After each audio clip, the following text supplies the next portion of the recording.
We are deep in the middle of an Atlatl Spear challenge where we're using only primitive tools and methods. We got our eyes set on a great day where we can have some fun with some Atlatl competitions and games using spears that we made.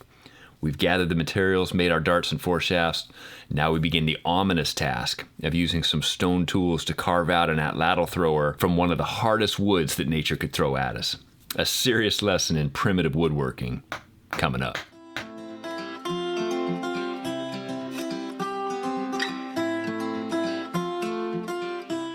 Before we dive into it, thank you to everyone that's been watching our videos, subscribing to our channel.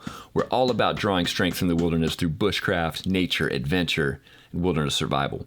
So if you're into all that like we are, support the channel right now by hitting the subscribe button, liking this video, sharing this video, and let us know in the comments what your passions are related to the outdoors so we can make videos that you want to see. We're cutting a very hard, seasoned yew wood limb. We really can't, with a clear conscience, recommend this type of wood to use as an Atlatl thrower just because of how much work it took. A better, more reasonable option would be to use cedar or hazelnut or some other softer wood if you're going to be working with primitive tools. This wood, again, is very dense and hard, and it took a ton of time and effort. But you know what? Sometimes you just want the best version of something, and we knew that this yew wood Atlatl thrower would last for pretty much the rest of our lives. There's no other reason we can say that we chose such a difficult wood except for the fact that we just really wanted it, and accepted the challenge we gave ourselves to make it happen. We're finishing up chopping through the branch now. We just want to measure exactly how long the Atlatl should be. Cutting the other end here with the choppers and then a saw, and then we're going to finish it off with a chopper. The name for this spear thrower was taken from the Aztecs, who called it an Atlatl. This name was recorded by Spanish conquistadors when they arrived in Mexico and discovered that the Aztec people had this weapon that could pierce metal armor.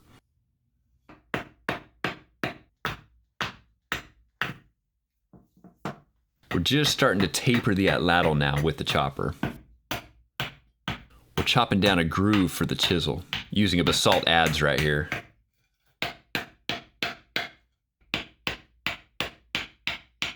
This is an elk leg bone chisel, and we split it with a grooving stone and sharpened it on a sandstone.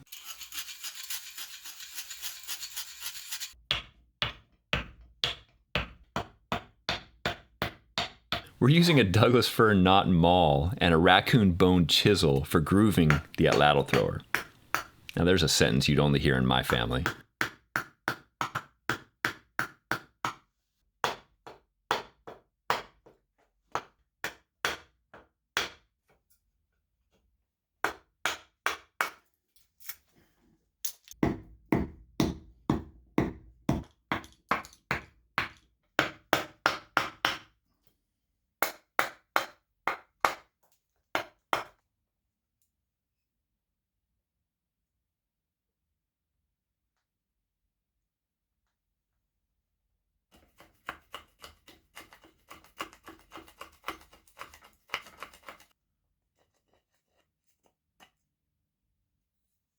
We're using an obsidian saw to help groove out the end of our Atlatl thrower.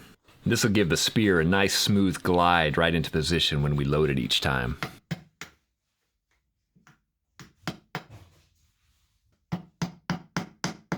Four of our Atlatl throwers vary in length from 21.5 inches long to 22.5 inches long, and from 1 inch wide to 1 7/8 of an inch wide.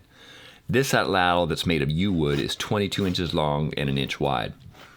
We measured the 7 Atlatl spears that we currently have without the foreshafts, and they're between 70 and 83 inches long. This Atlatl thrower is ready for the next phase, which is inserting pegs into the top for the dart and then on the sides for hand grips. But how are we going to drill holes into such a dense wood using only stone tools? Well, we'll think of something, and you can see how it works out in our next video. Don't forget to support the channel by hitting the subscribe button, giving us a thumbs up, and leaving us a comment.